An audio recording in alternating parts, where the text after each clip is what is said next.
Denmark's eliminated them, and Canada has adopted legislation limiting their use in foods. Dylan, back to you. All right, Mary, thank you very much. For more on the impact of the ban, we turn to our insiders tonight. Stephen Joseph, CEO of BanTransFats.com. Justin Wilson, Senior Research Analyst for the Center for Consumer Freedom. Justin, I'll begin with you. And here's where my question starts. If this was a self-evident item, in other words, if we knew which foods had trans fats in them in a restaurant context, I could see the argument for consumer freedom. If you know what it is, you can choose, just like you can choose you want to wear a seatbelt, not wear a seatbelt, drink, not drink. How do you take issue with this when this is effectively a hidden item that is scientifically proven to be a health risk?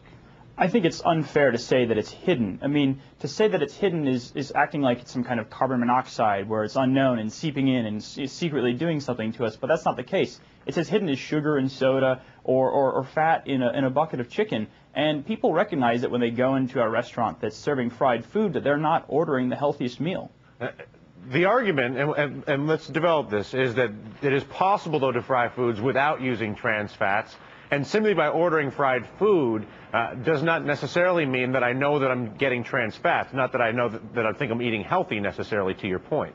Right, but, you know, there's lots of other healthier things that we could do. I mean, we could replace whole milk with skim milk, and, you know, there's a nice healthy alternative to soda. That would be water, of course. The thing that's important here is that we've reached an unprecedented situation where a regulatory body has moved from regulating things that are unsafe to regulating things that are unhealthy. The difference here is that we've always allowed unhealthy items to be an issue of consumer choice. And to kind of act as if trans fats are some kind of toxic substance is totally inappropriate.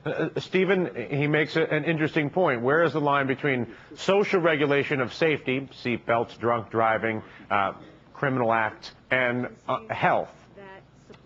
Well, if trans fats cause you to have a heart attack and you die as a result of the heart attack, to me that's a safety issue. So I really don't understand what Justin is talking about. But I think to his point, and I don't mean to speak on your behalf, Justin, but there are a lot of things that can cause a heart attack. Soda is not healthy relative to water. I mean, we can go down the list of what's healthy and not healthy. Where is it that the government assumes a responsibility for American health in the regulatory context? Well, I don't think soda causes heart attacks. Soda may cause obesity, and that may eventually lead to a heart attack, but that's a very indirect link.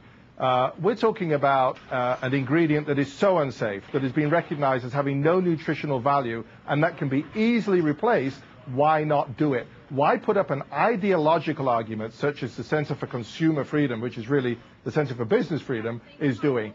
Let's just get rid of it. It's easy to do, and stop making such a fuss about it. What do you say, Justin? I would say that if it was so easy to do, you wouldn't be hearing things like what we saw today. It's not that easy. You know, finding an alternative is a much more complicated task for a restaurant, and in some cases it takes as many as 2 years to go from finding the right oil to getting enough of it to fry your foods.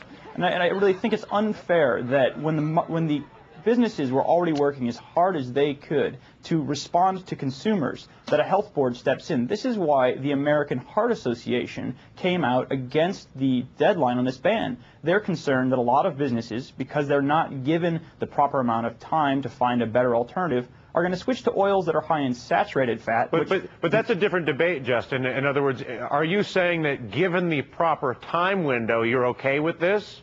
You know, I'm not okay with the idea that a health board should be regulating issues of healthy versus unhealthy. That's an issue consumers can do. I think these people should stick to regulating things like, you know, rats crawling around the city, or arsenic in drinking water, or lead paint. Those are situations where there's a real pressing risk. You know, Mr. Joseph is entitled to his own opinion, but he's not entitled to his own facts. You don't have a heart attack minutes after eating a trans fat. Trans fats increase your risk ever so slightly over the course of an entire lifetime. It's really unfair to act as if there's some kind of acute short-term effect when there really isn't. I mean, and it has to be seen in the entire context of what contributes to heart disease. There's many things. Thank you both. Appreciate it, gentlemen. Black Friday is over, and the best flat panel TV deals are out the window. But there is still a way to profit, and that means the best of times roll on. With just 20 days now between us and Christmas, we are on the money. 20 days to Christmas. It is indeed the best of times. You know the scene, the Black Friday mad rush. And tonight we know just what people are buying and what they're spending. The picture is crystal clear. Technology, especially flat panel TVs. Tonight, the first hard data of the season. The NPD group saying LCDs and plasmas are leading the way in a big way. LCDs are the top revenue producer at $275 million, and plasmas at number 4 at $148 million. LCDs over 30 inches packing more than 208% in revenue growth, and nearly 300% in unit growth. LCDs under 30 inches up 26% in revenue and 86% in unit volume. Plasmas, they're up 63% in revenue and 140% in unit volume. Well, our flat panel TV stock insider, Andy Hargreaves, analyst at Pacific Crest Securities. Andy, quick and dirty, they're selling like crazy. I just dropped the statistics on everybody. Who are the big winners here on the corporate side? How do you play this?